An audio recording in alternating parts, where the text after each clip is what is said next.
Bonjour à tous et à toutes, ici Loki, l'agent des séries, et on se retrouve aujourd'hui pour une toute nouvelle vidéo, du coup mensuelle, donc sur le sujet de Moff Gideon contre Kylo Ren. Vous le savez, les deux sont des méchants de l'univers Star Wars, et je vais donc en parler et faire un comparatif entre les deux personnes, entre les deux personnages du coup, en priorité, euh, pour tout simplement différencier, donc selon moi, selon mon avis personnel, et j'ai pris donc en partie le vôtre également, en comptant quelques points pour savoir lequel des deux est pour moi le plus grand méchant dans l'univers Star Wars. Alors je parle du coup de l'univers soit film ou série, mais non pas de l'univers tout ce qui est comics, parce que je ne m'y suis pas intéressé, ni roman, parce que je n'ai lu aucun de ceux-là. Je ne vais également pas parler de tout ce qui est Dark Vador, le grand amiral Thrawn ou Palpatine, parce que pour moi ce sont des méchants entre guillemets à part, qui sont une catégorie un peu au-dessus des deux. Alors que Kylo Ren est quelqu'un qui est entre guillemets pas beaucoup apprécié vis-à-vis de la postologie tout simplement, parce que la postologie n'est pas forcément appréciée, et Moff Gideon, du coup, est un méchant qui n'a pas forcément une grande histoire pour le moment encore, je trouve pas personnellement qu'on développe encore trop son histoire. Du coup, je me suis dit, le coup de... C'était à peu près équitable de comparer les deux pour voir à peu près l'impact que ça pouvait avoir. Donc simplement, pour parler des deux personnages, je vais simplement parler de quelques-uns de leurs critères. Donc on va parler d'abord des acteurs, du costume qu'ils ont tous les deux, la création des personnages donc dans la fiction, pas dans la réalité, les liens qu'ils ont avec les héros, donc leurs antagonistes, leurs buts finaux, leurs alliés, leurs sabres, parce qu'ils ont tous les deux un sabre, leurs exploits qu'ils ont fait en tant que méchants, la fin qu'ils ont, et le sondage que j'ai proposé sur Twitter. N'hésitez pas du coup à rejoindre mon Twitter pour participer à d'autres sondages, en cas, parce que je vais faire pas mal d'autres affrontements dans ce style-là. Donc du coup, évidemment, ça va spoiler la postologie et The Mandalorian, la saison 1 et la saison 2, donc ne soyez pas impressionnés, ne soyez pas non plus étonnés d'être spoilés, ça peut aller assez loin, je vous préviens. Donc, on va commencer avec le choix des acteurs. D'un côté, nous avons Giancarlo Esposito et de l'autre, Adam Driver. Tout simplement, on va commencer par Giancarlo Esposito. Alors, je vais faire un peu comme Like the Sun qui avait fait pour le Joker. D'ailleurs, les critères peuvent se rappeler à peu près ce type de vidéo, parce que je me suis inspiré de cela en changeant quelques trucs, évidemment. Mais pour ce qui est des acteurs, on va parler donc du coup un peu de leur prix plutôt que du reste. Giancarlo Esposito, il a gagné le Critics' Choice Television Award pour Gus dans la série Breaking Bad. C'est le seul prix qu'il a eu à ce jour, je crois, dans ce que j'ai fait dans mes recherches en tout cas. Mais on peut pas parler de prix pour la saison 2 de Mandalorian simplement parce que la série est trop récente. La série, elle s'est finie en décembre. Là, je tourne la vidéo, on est mi-janvier, un peu même fin janvier. C'est beaucoup trop récent pour avoir n'importe quel prix. Donc pour le moment, il n'y a pas de prix pour Mandalorian. Peut-être qu'il en aura un, peut-être pas, on ne sait pas. Pour le moment, tout ce qu'on sait, c'est qu'il a un prix pour donc Breaking Bad. En ce qui concerne Adam Driver, il a beaucoup plus de prix. Hein. Il a un Saturn Award 2016 pour le rôle donc de Kylo Ren dans les films. Il a 3 Golden Globes, 2 Oscars, et notamment, il a eu pas mal de prix que j'ai retenu pour le film Marriage Story, avec évidemment Scarlett Johansson. Mais voilà, donc il y a eu pas mal de prix. Pourtant, moi, de mon point de vue, donc pour différencier les acteurs, ben en fait, je vais parler par rapport au personnage. Je sais pas, parce que Adam Driver, c'est un très bon acteur, Giancarlo Esposito également, ils ont un niveau que je ne peux pas vraiment juger, parce que moi-même, en fait, je ne suis pas acteur, et étant donné que j'ai un certain, entre guillemets, trac à parler en public, je sais qu'en tant qu'acteur, je serai pourri. Point. Donc du coup, je vais pas non plus trop juger leur jeu d'acteur, plutôt juger leur prestance à la télévision, si vous voulez, et en tant que méchant, ben, désolé, mais Giancarlo Esposito, je le trouve beaucoup plus badass en tant que méchant. En fait, le truc, c'est que Kylo Ren, on me l'a vendu comme un méchant vraiment très charismatique.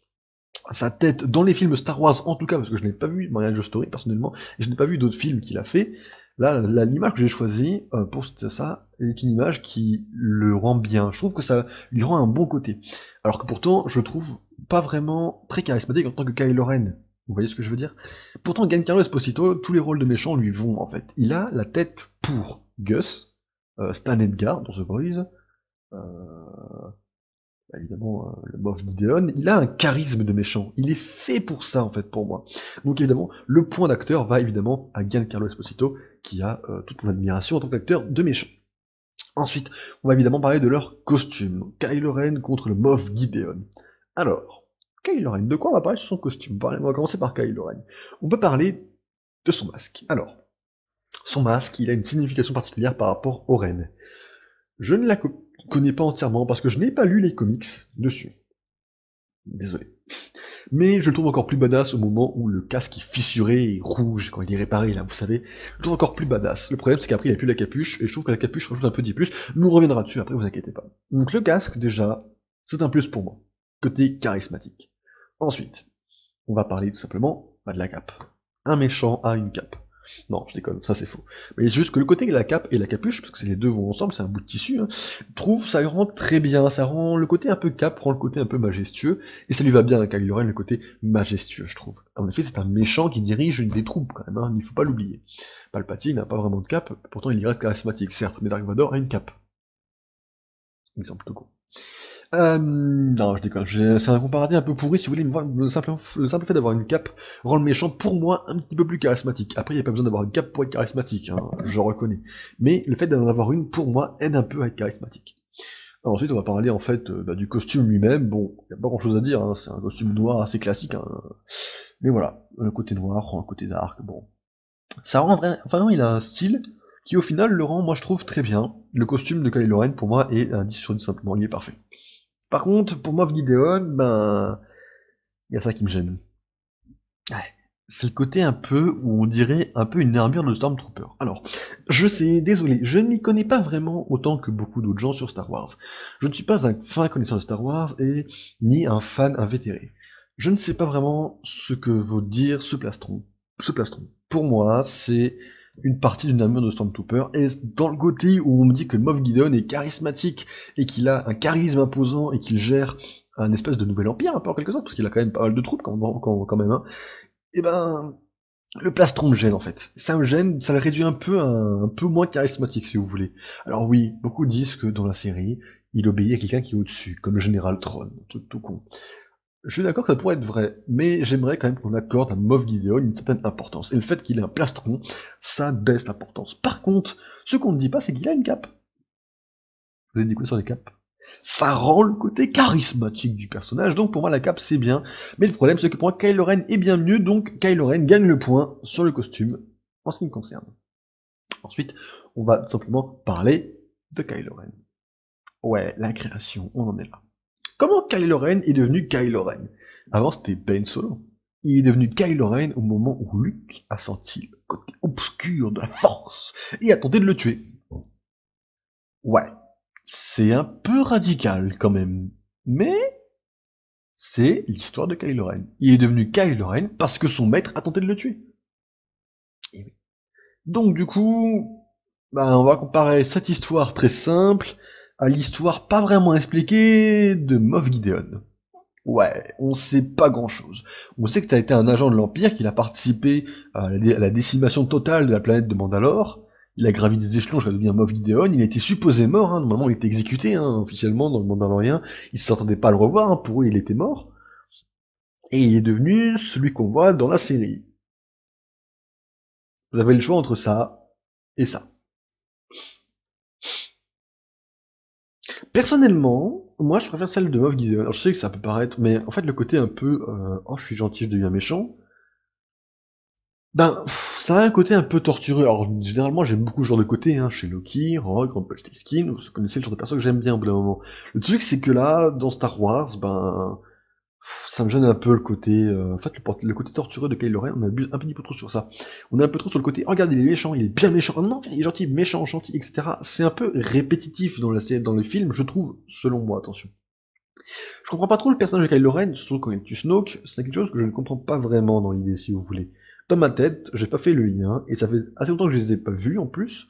Je me suis beaucoup inspiré d'internet et des histoires qu'on est sur internet, plutôt que d'aller revoir les films, peut-être une erreur de ma part, mais le Moff Gideon, pour moi, c'est un méchant, point. C'est un connard, c'est un connard jusqu'au bout. Et puis bon, un connard sur bébé Yoda, mais bon bref.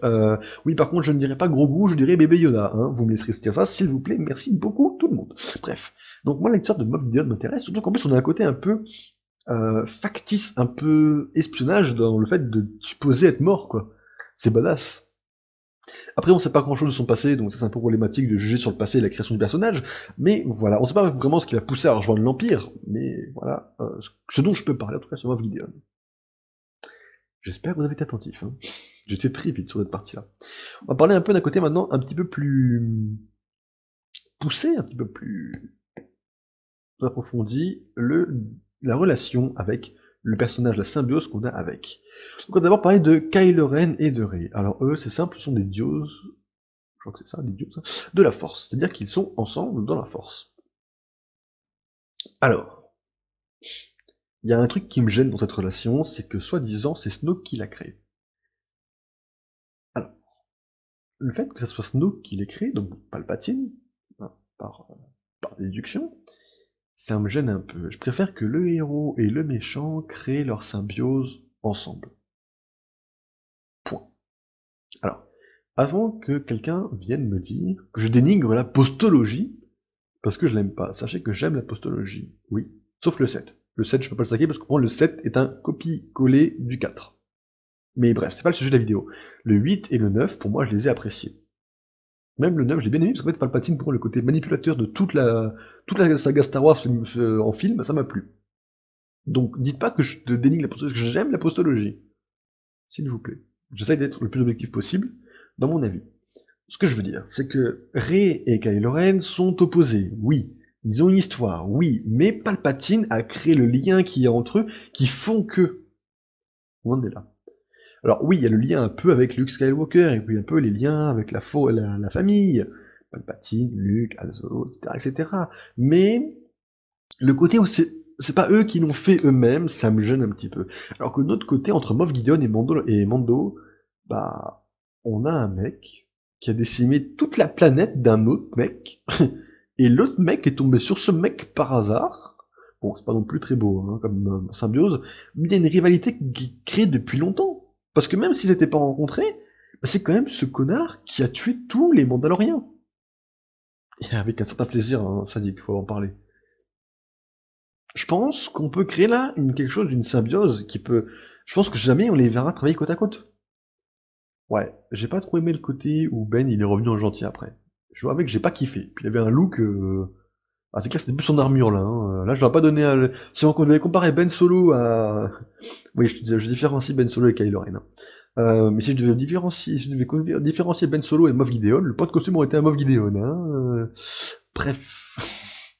Non, ce que je veux dire par là, c'est que Kylo Ren et Rey ont un lien qui n'a pas été écrit vraiment par eux, malgré que si le fait qu'ils avaient été créés par autre chose que par Palpatine, j'aurais donné le point à Kylo Ren, mais ce n'est pas le cas, donc je donne à Moff Gideon et Mando, simplement parce que le lien a été créé par une rivalité faite par l'Empire, hein, parce que l'Empire a donc envoyé Moff Gideon s'occuper de tout ce bordel mandalorien, et donc du coup, pour moi, bah, ça vaut largement la rivalité qu'il y a entre eux. Surtout qu'en plus après elle a augmenté hein, vis-à-vis de Baby Yoda, donc c'est-à-dire que le mec a pris toute sa famille en premier, et après il a voulu recommencer, parce que Baby Yoda est considéré comme le fils de Mando, hein, entre guillemets, dans le côté symbolique, donc il a voulu reprendre le fils, donc la famille encore de Mando, et ça je trouve ça joli, il y a vraiment un truc qui s'est fait, et donc pour moi ça vaut largement le point. Après, on va parler évidemment de leurs enjeux, leur envie. Jugez pas mon montage, d'accord? Il est très bien fait. Kylo Ren, son but c'est de devenir leader suprême de la galaxie. Ouais. Un peu comme Palpatine, totalement comme Palpatine. Le but de Gideon, c'est de prendre le sang de quelqu'un qui est un utilisateur de la Force pour créer des clones de la Force. Alors, certains disent que c'est pour lui raconter un peu l'histoire de Snoke. Bon, ça me semble très plausible. Dans l'idée, pour moi, les deux buts sont un peu claqués au sol. Désolé de le dire comme ça, mais alors, le côté Palpatine, en effet, on l'a déjà revu, hein, on l'a déjà vu dans le 6, dans le 5, dans le 4, on l'a vu se mettre en place dans le 3. C'est pas génial, génial. Puis le côté des clones, en même temps, ah, c'est pas fameux, gros, tu déclenches la guerre avec les Mandaloriens pour un petit bébé Yoda, va chercher un autre utilisateur de la Force, casse pas les pieds. Non, en vrai, je dis ça, je suis un peu dur avec mes mots, mais ce que je veux vous dire, en gros, c'est que pour moi, les enjeux des deux personnages n'est pas trop approfondi. Sachant qu'en plus, il a quand même mis 2 saisons à essayer, et 2 saisons à échouer, en plus, le Gideon, hein. Puis l'autre, quand il est devenu le suprême leader du premier ordre, déjà, il s'est pas fait respecter par un mec roux qu'il a trahi au bout de 5 secondes. Mais bon, je dois avouer que, si je devais, comme je dois décider de qui je donne le point, bah, je vais le donner à celui qui copie le moins. Ouais, je préfère une idée claquée au sol qu'une idée copiée. Donc le point, pas Moff Gideon. Désolé. Donc, prochain paragraphe. Les alliés. Alors, les alliés, j'ai beaucoup de choses à dire. On va parler des alliés de Monsieur Kylo Ren, évidemment, en premier. Donc, tout d'abord, on va parler de Hux. Alors, quand je vais parler, je tiens juste à faire une petite parenthèse très rapide, quand je parle des alliés de Kylo Ren, je ne compte pas le dernier ordre de Palpatine avec les Stormtroopers rouges et l'espèce de commandant Pride qui est venu après, je m'arrête au premier ordre. Donc, le général Hux. Alors, le général Hux, non. C'est pas un allié fiable, déjà parce que c'est un traître, surtout parce qu'en plus on se fout de sa gueule dans le début du 8, un gros troll au niveau de son nom. Ensuite, il a une tête qui est pas charismatique. Ensuite, c'est un lèche-bot. Non. Ça, c'est pas un allié que j'aime, et il est chez Kylo Ren. Second, on va dire, allié, Snoke. Bon, Snoke, c'est Palpatine. Et Snoke, il s'est fait tuer par Kylo Ren. J'ai vraiment écrit allié. J'aurais pas dû mettre ennemi. Bref. Il est charismatique. Bon, il est moche. Mais il est charismatique. Il a un petit côté charisme. Tu vois, avec la puissance. Certains ont cru que c'était, en plus, Maître Windu. Bon. Il y a un petit côté où j'aime beaucoup, on va dire, le côté de Snoke. Après, on m'a dit que c'était un clone de Palpatine. Et je dois vous avouer qu'il y a très longtemps, genre, il y a pas, enfin, pas si longtemps. Au début du 4, enfin au début du 7, excusez-moi, au début du 7, avant que le 7 sorte au cinéma, j'avais lu un magazine de Mickey, parce qu'à l'époque je lisais le magazine de Mickey, et on avait dit dedans que les réalisateurs avaient annoncé Snoke comme un personnage encore plus puissant et terrifiant que Palpatine. Moi j'étais très hype, ça vous en rendez compte que ça m'a choqué au point que je m'en souviens encore maintenant d'avoir lu ça. Ça m'avait vraiment choqué, et aujourd'hui on me dit que ben non, Snoke, c'est Palpatine. Pardon. Donc c'est un peu un côté décevant, même si j'aime bien le côté où on a quand même Palpatine qui gère tout. Mais bon, il y a un petit côté décevant. Ensuite, on va parler des Stormtroopers en soi. Faut quand même en parler. Les Stormtroopers en soi, ben, ça reste des clowns. Des clowns qui tirent et qui loupent leur cible. Ah, je suis désolé. Ah, je veux pas être un connard ou dur, hein, mais ça reste ça.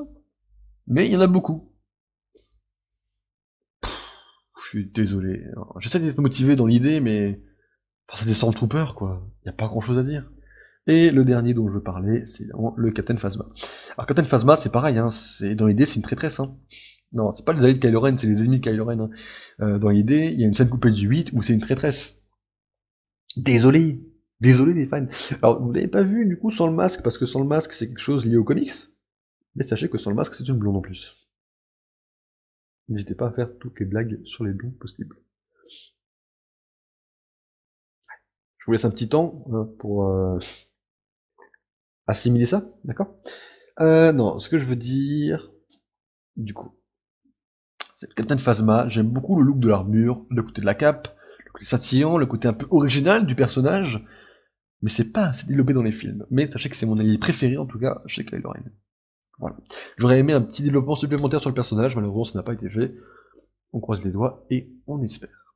Ensuite, on va passer dans les alliés de Moff Gideon. Bah, sachez quoi, ils sont pas forcément meilleurs. Parce que d'un côté, on a le client. Le client, c'est un mec vieux qui communique avec Mando pour avoir bébé Yoda. C'est tout. Stop. En plus, il a même pas de nom. C'est littéralement le client. Ok, on passe, hein, on arrête ça de dire des conneries. Les Dark Troopers. Bon, les Dark Troopers, c'est des drones, des droïdes, excusez-moi. J'ai hésité à en parler dans les armes, mais les armes, je préfère rester du coup axé sur les sabres, et donc ne pas parler des droïdes. Les droïdes, je les compte dans les alliés, mais vous comprenez bien que ce ne sont pas des alliés littéralement. Ce sont plus des droïdes. Puissants, charismatiques, badass, tout me va là-dedans, à part un peu le nom Dark Trooper, bon ça fait un peu Stormtrooper, Dark Trooper, Stormtrooper, bon. Ou normalement les troopers on a un peu marre, mais l'idée d'un droïde, en fait simplement l'idée d'avoir mis un droïde à la place des hommes, en fait c'est une bonne idée. Surtout que ceux-là sont beaucoup plus résistants que les droïdes je veux dire la Civil War, ouais. La Clone Wars quoi. Donc pour moi, cette allié a été validée. Ensuite, nous avons évidemment le docteur, mais bon, lui, hein, saison 2, au secours, je vois des amis, ils vont me tuer. Ah, je peux vous aider à trahir le Moff Gideon. Ouais, ça dégage. Et évidemment, ce commandant, qui n'a pas de nom, mais comme il est joué par un acteur connu, ben, j'ai envie de le mettre. Ouais, dites ce que vous voulez, n'hésitez pas. N'hésitez pas à me trash talk, ça peut faire du bien de me trash talk de temps en temps. Non, je suis un peu méchant, enfin, je force quand je dis ça, mais vous comprenez l'idée globale de ce que je veux dire, j'espère. J'espère que sinon ce que je viens de dire va paraître vraiment débile. L'acteur c'est Titus Titus quelque chose, non, j'ai oublié. Oh, j'ai même oublié son nom. Allez-y, n'hésitez pas à me trash talk. Non, ce que je veux dire, c'est que l'acteur est connu. Et avec un acteur connu, bah, je trouve simplement que ça vaut le coup d'en parler. Et j'avais envie d'en parler, et avec vous. Donc, voilà où on en est actuellement dans les alliés de Moff Gideon. Et évidemment, j'allais oublier eux. Toujours les mêmes, hein. Ne vous inquiétez pas. Donc, je ne vais pas revenir dessus. Le point des alliés va tout simplement aller à Gideon, parce que même si le Captain Phasma du côté de Kylo Ren, de l'autre côté on a les Dark Troopers, on a l'acteur connu, et puis bah voilà, en fait. Ouais, en fait, enfin, je sais pas en fait. C'est très. En fait, maintenant que j'y réfléchis, maintenant que j'en parle en fait à voix haute, parce que j'ai pas fait la vidéo à voix haute avant, ok, je vais vous le dire honnêtement, je me trouve un peu débile et con de parler devant un écran tout seul. Là, c'est pas mieux, mais juste que je suis en vidéo, j'en suis conscient, donc je le fais. Mais du coup, mais là, le dire à voix haute, en fait, ça changera pas le résultat. Le résultat est déjà prédéfini tellement il y a de points d'écart. Mais j'hésite à le donner à Kylo Ren, ce point. Parce qu'en fait, finalement, le client et le docteur, bah, c'est pas intéressant. Et de l'autre côté, là-bas, on a Hux, quoi. Ça me jette de donner le point à Hux. En vrai, ouais, on va donner le point à Kylo Ren. Mais j'ai vraiment chaud parce que les Dark Troopers, en fait, j'aime beaucoup l'idée, en fait. Et la présentation dans la série était très intéressante. Bref. Passons à la catégorie suivante. De toute façon, j'espère que vous avez hâte et que vous aimez le concept de la vidéo. Si c'est le cas, n'hésitez pas à liker et à me proposer quelques défis dans les séries, hein, plutôt, ou peut-être dans quelques films. On peut essayer dans les films si ça vous intéresse, et on peut essayer. Donc, en fait, bah, de toute façon, là, je fais sur un film, hein, il y a Kylo Ren dedans. Je suis con, mais bref. On va parler maintenant des sabres. Les deux sabres, le sabre brisé rouge et le sabre de Mandalore. Alors, là, il n'y a pas vraiment de photo. D'un côté, on a un sabre en forme de croix rouge donné à Kylo Ren, qui est aussi brisé que son utilisateur. Hein. Comme vous le savez, Kylo Ren est divisé entre le bien et le mal. Ça a été dit pas mal de fois. D'un autre côté, on a le sabre badass noir de Mandalore, qui se gagne par combat. Celui qui l'a peut prétendre au trône de Mandalore. On l'a vu dans des films, on l'a vu... Non, pardon, des films, je troll. On l'a vu dans une série, oui, genre en mettant mon doigt sur mon 1 pour faire 1 à côté, je tapais mon doigt enfin exprès. Désolé. On l'a vu dans une série, on l'a vu dans une série animée, on l'a vu plein de fois le sabre de Mandalore, et c'est intéressant. Moi ça me plaît, et donc voilà pourquoi le point va direct au sabre de Mandalore. L'histoire en fait, le background du sabre de Mandalore est tellement intéressant, tellement complexe, et au final il y a tellement une vraie histoire derrière, que je trouve ça intéressant. Le sabre brisé, c'est juste Kylo Ren, quoi. Du coup, le sabre de Mandalore est beaucoup plus badass. Tout que le sabre de Mandalore, quand on fait attention, dans les combats entre Mando et Gideon, euh, le Beskar il chauffe quand même, hein.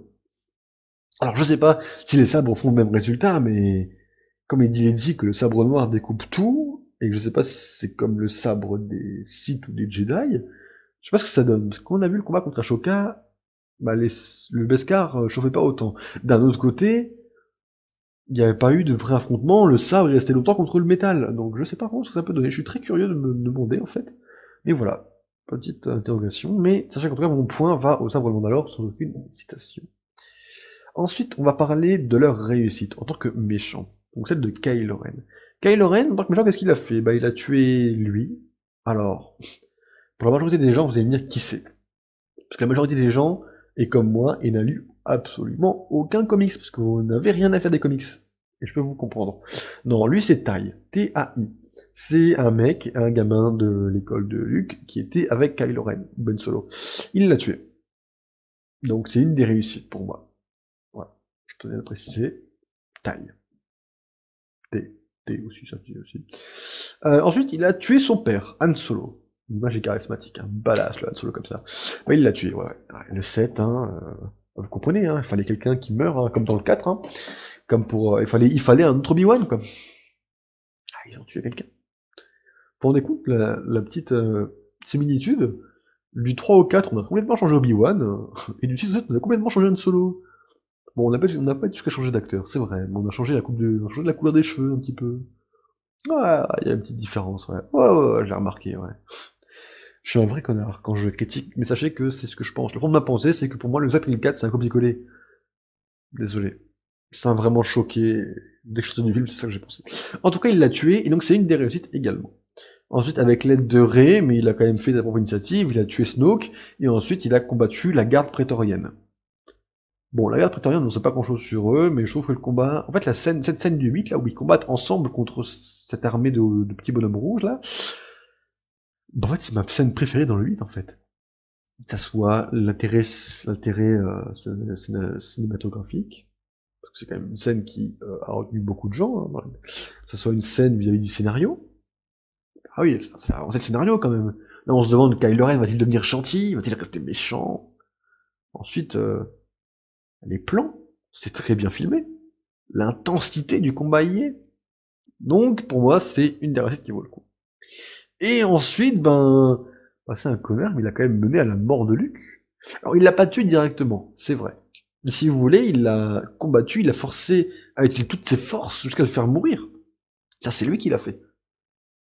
Bon, c'est un peu une réussite un peu indirecte, mais c'est la cause de la mort de Luke. C'est un fait, pour moi, de mon point de vue. Après, si vous voulez débattre, n'hésitez pas dans les commentaires, ou après à venir sur Discord, à me parler en MP, ou à venir me débattre ensemble sur mon Discord directement, si vous voulez que d'autres games se joignent pardon, au débat, il n'y a pas de souci. Pour moi, il est la cause indirecte de la mort de Luke. La vieillesse, plus l'utilisation de la force, pouf, plus Luke. Ensuite, on va parler donc des réussites, évidemment, du Moff Gideon. Alors, là, ça va être un peu plus complexe parce que, bah, bon, ok, objectivement, il a moins de réussite, mais je vais débattre de façon à vous montrer pourquoi je te parle de ça. Première réussite, il a capturé à un moment bébé Yoda. C'est bien fait. Selon après, il l'a perdu. Bon, ok. Il a combattu Mando en 1v1.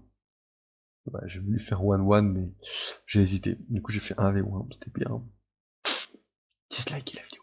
Non, ce que je veux dire, c'est qu'il a combattu en 1 contre 1 contre Mando, et ça, c'est une petite réussite quand même, parce que, Mandalorian, ça se bat quand même. Non, ce que je veux dire, c'est qu'il a quand même combattu, il a perdu le combat. Bon, certes.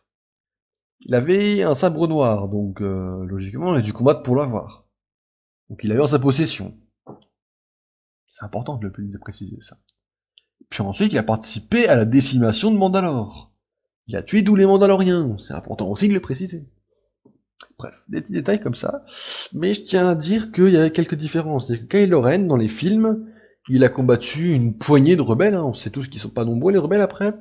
Une fille qui ne sait pas maîtriser la force, un clone qui... Enfin, un clone.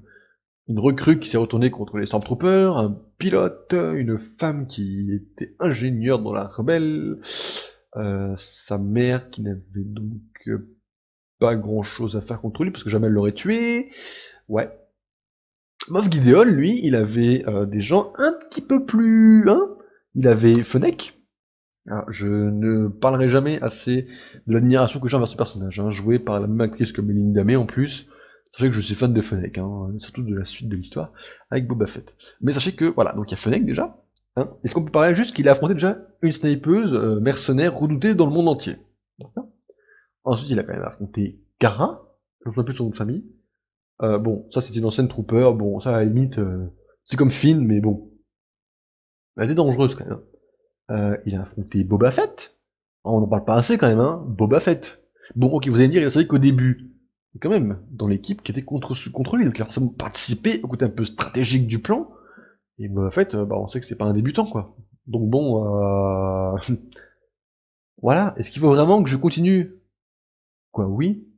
Oh, et Bo-Katan aussi, il a affronté Bo-Katan. Et Bo-Katan, elle est dangereuse, hein. Puis il y avait sa copine, mais je l'ai pas précisé ça. Parce que je me souviens plus de son nom non plus. Et Bo-Katan, quoi. Ça commence à faire. Hein. Alors je vais pas rajouter Mando, sachant que Mando, lui, voulait le tuer, hein, comparé à Leia, qui n'avait pas vraiment envie de le tuer quand même. Faut le préciser. Ouais. Il a affronté aussi deux droïdes, dont un qui avait le bras changé, et un Chewie. Il avait changé de Chewie, c'est vrai. Il y avait un Wookiee, mais bon. Moi j'ai un argument que peut faire que Gideon a affronté quelqu'un de plus dangereux. C'est pour ça qu'il a perdu. Parce que eux là, ils perdaient contre ces Dark Troopers. Hein. Non, non, c'est lui qui a changé la donne. C'est Monsieur Skywalker qui est arrivé à la fin et qui a sauvé la mise et les miches de tout le monde. Il a fait un one, mais pas one, hein. Il a fait un one contre tout le monde, hein. Il était jeune, il avait encore la vigueur, hein, alors que Kylo Ren, il a affronté le vieux Luke, hein. Lui, il a affronté un Luke Skywalker en toute la jeunesse de sa puissance, il a éclaté tout le monde. Donc pour moi, la recette de Moff Gideon, bah, elle est largement méritée, hein, parce que ce qu'il a fait, il l'a fait contre une équipe comme ça quand même, hein. C'est une équipe de béton. J'ai pas compté le Stormtrooper qui s'est rebellé là, avec son espèce de sac à dos à multi-armes, là, parce que pour moi, il a pas servi dans le plan final, si vous voulez. Et à la fin, c'est Luke qui a sauvé le monde. Donc bon, pour moi, c'est bof, en fait. Pour moi, il perdait sinon, hein. T'enlèves ça, il perdait. Tu rajoutes ça, il a gagné. C'est un peu pété quand même, hein, Luke Skywalker, hein. C'est un peu le maître Yi de LoL, quoi. Bref, ce que je veux dire, c'est que pour moi, on a une différence de niveau entre les deux, donc je vais accorder le point à Moff Gideon parce qu'il a plus de mérite dans l'idée. Voilà pourquoi. Ensuite, j'aimerais qu'on parle de la fin des personnages. Alors, on va parler très vite fait de la mort de la fin de Gideon, parce que pour moi, elle est pas achevée. On se finit, on sait qu'il est dans un vaisseau, capturé, il a eu peur quand il a vu Luke, point, ça s'arrête là. La tué dans saison 3, donc la fin de Moff Gideon n'est pas vraiment complète, pas encore finie, donc on peut pas vraiment en parler. Donc je laisse de côté, on va parler plutôt celle de Kylo Ren. Pour moi, la fin de Kylo Ren, c'est quand il meurt, entre guillemets, après le combat avec Rey, et qu'il va voir Han Solo, et que Kylo Ren va mourir pour laisser place à Ben Solo. Je vais pas compter après c'est Ben Solo, c'est autre chose, d'accord? Sinon j'aurais parlé des exploits de Ben Solo également, comme par exemple avoir soigné Rey, ou avoir mis fin, entre guillemets, au Chevalier de Ren. Je crois qu'il les combat, hein. Donc du coup, la fin, évidemment, je donne le point, ben, Kylo Ren. Je déconne! En fait, le truc, c'est que, dans mon idée, objectivement, je vais donner mon point à Gideon. Pourquoi? Parce qu'il est pas mort. Alors que Kylo Ren, lui, il l'est. Ouais. Donc, du coup, moi, ça me gêne un peu, parce que donner un point à quelqu'un qui n'a pas une histoire terminée, alors que l'autre a vraiment l'histoire terminée, parce que ça se trouve, à la fin, il va mourir, Gideon, hein. Il va peut-être même sûrement mourir. Et ça me gêne de faire ça. Donc le point, là, je peux pas le donner.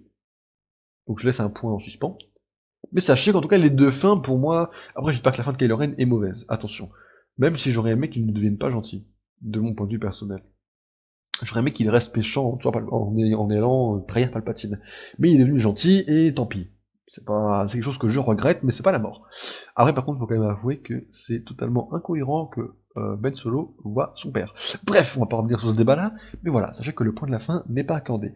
Mais ne vous inquiétez pas, parce qu'il reste encore une catégorie, c'est le fameux sondage que j'ai vu sur Twitter, dont en voici le screen. Donc, bonjour, bonsoir, petit sondage pour une future vidéo. Quel personnage parmi ces deux-là est pour vous le plus charismatique ou le plus méchant? À vos votes, vous avez voté à 66,7% qui est Kylo Ren de la postologie. Alors, là, il n'y a pas de choses à dire, hein. Vous avez voté Kylo Ren, point. Donc, vous êtes pour Kylo Ren, donc le point va à Kylo Ren. Il n'y a pas à débattre ou quoi. Personnellement, je ne comprends pas votre choix, mais je ne le critique pas. Évidemment, je suis ouvert à toute proposition et à tout avis. Sachez-le, je ne critique rien.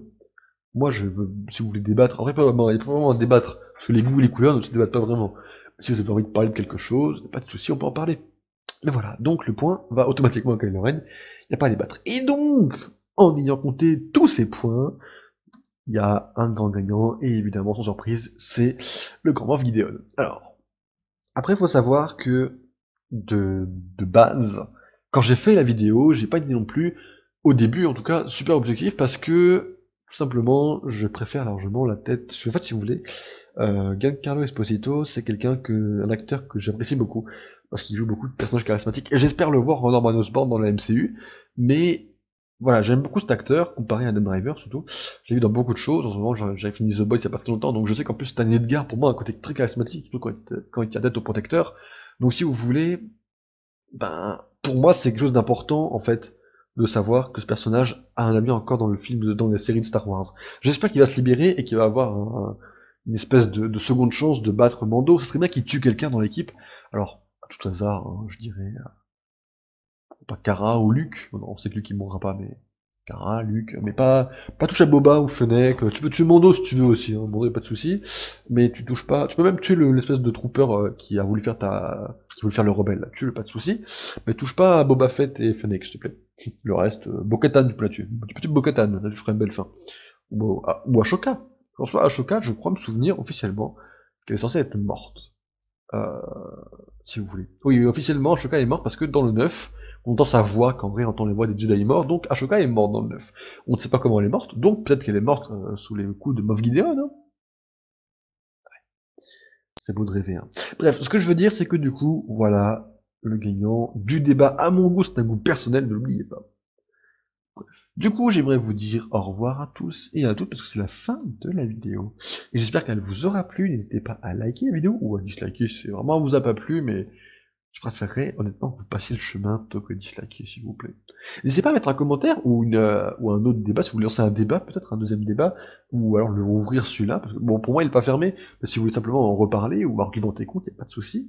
J'espère pouvoir la poster prochainement, et donc écoutez, d'ici là, n'hésitez pas à vous reposer, à aller bien, malgré cette période de couvre-feu à 18h, en espérant que tout le monde aille bien, chez vous, dans votre famille, et voilà, et à vous, surtout à vous.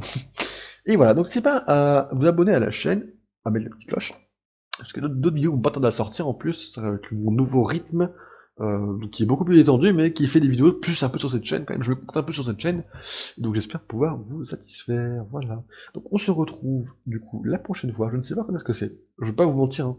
J'ai mon planning, mais étant donné que je ne sais pas quand cette vidéo va sortir, je vais pas vous dire ce qu'il y aura, mais n'hésitez pas, du coup, à vous abonner à mes deux chaînes, avec les petites cloches, allez sur Twitter également, allez sur Twitch, Facebook, Instagram, tout est dans la description de toute façon. Donc n'hésitez pas. Voilà, passez une bonne fête, s'il y en a une, prochainement. Non, il n'y en a pas. Je suis vraiment un gros fail, hein. Passez en tout cas une bonne fin de semaine, une bonne semaine de cours. Et voilà, ciao ciao, bon lundi.